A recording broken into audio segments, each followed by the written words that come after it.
Aren't lines of light the most difficult of all? Certain groups of people have none and never will. Flicker theory with Tadas Vinokur. Flicker theory with Tadas Vinokur. Hello everyone, welcome to Flicker Theory Reviews. I'm your host, Tadas Vinokur.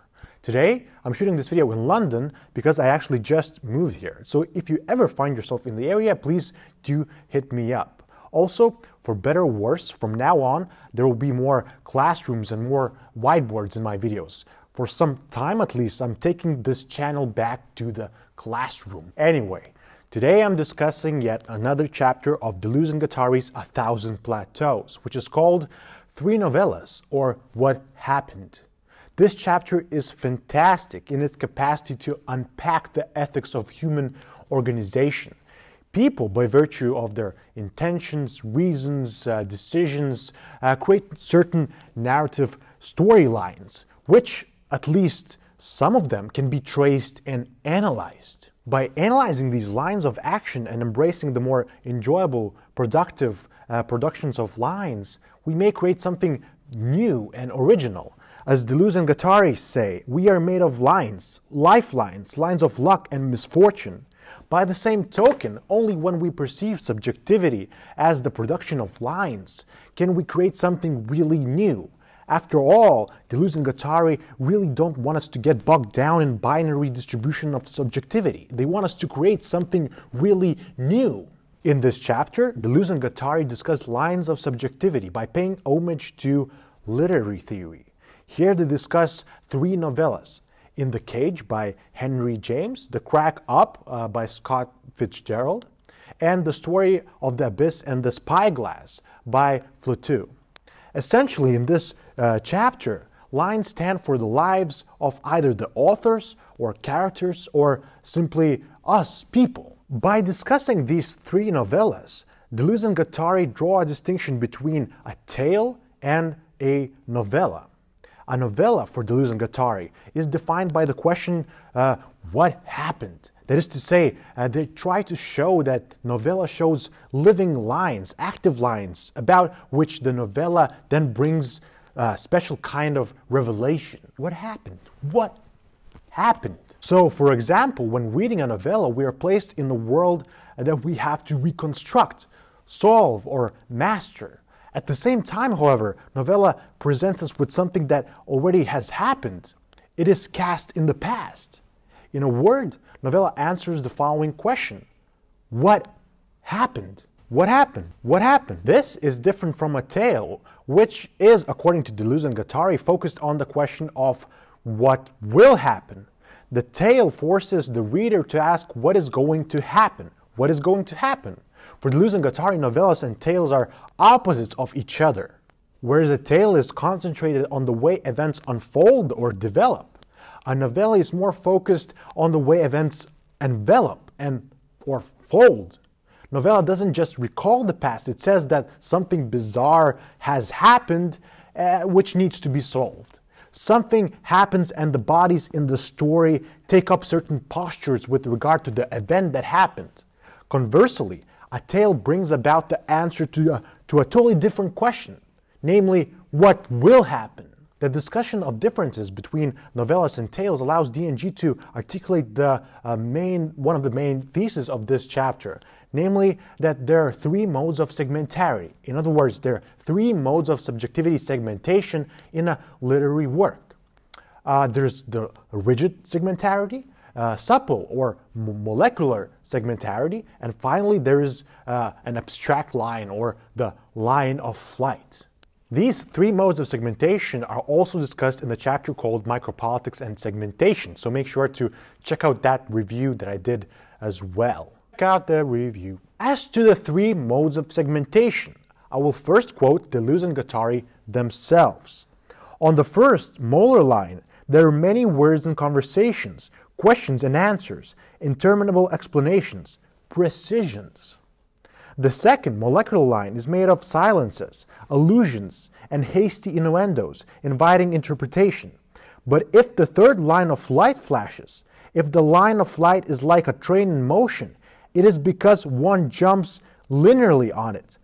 one can finally speak literally of anything at all, a blade of grass, a catastrophe, or sensation, calmly accepting that which occurs when it is no longer possible for anything to stand for anything else.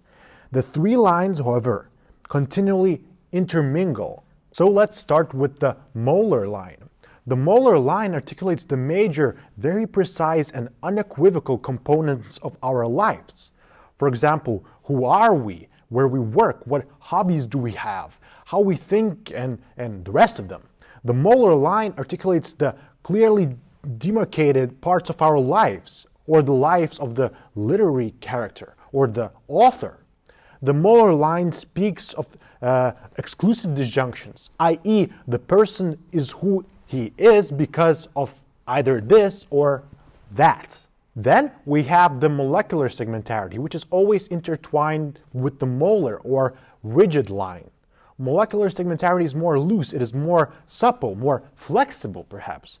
In literature, supple or molecular segmentarity concentrates on the way people or characters break the fixed segmentarity while developing micro movements, micro transformations, all kinds of deviations, errors, and ornaments. These micro-transformations move in all directions, constantly challenging the rigid segmentarity. As Deleuze and Guattari say, molecular segmentation, at least in literature, is made out of allusions, silences, innuendos that require interpretation. It's not as explicit, it's not as clear. And finally, we have the line of flight, which is not even segmented at all. The line of flight is the absolute rupture which changes everything. So in literature, the molar and the molecular lines work together, whereas the line of flight can successfully subvert both of them. The line of flight may transform the molar and the molecular lines to such a degree that previous interpretation of molar and molecular lines would be rendered totally irrelevant. The line of flight escapes all interpretations that try to create codes and territories. If we were to analyze work of literature as a territory, the line of flight would function as the ultimate mode of deterritorialization. Deleuze and Guattari wonder why in the work of literature, the most deterritorializing of lines always leads to some kind of misery or sorrow. Line of flight, after all, always carries the message of joy. Line of flight can and should be emancipatory. Line of flight can be emancipatory. Can it? When Deleuze and Guattari discuss the three novellas, they find the intricate ways the molar and molecular lines interleave. They want to explain that molar and molecular lines differ in the way they are segmented, while the line of flight is not segmented at all. Deleuze and Guattari also want to warn us that supple segmentarity is always caught between the two other lines. Supple segmentarity is ready to tip to one side or the other, which means that the problems which are associated with the rigid line, formations of power, micro-fascisms, hierarchy, rigid force, it may come out of the supple line if it tips to the wrong side, so to say.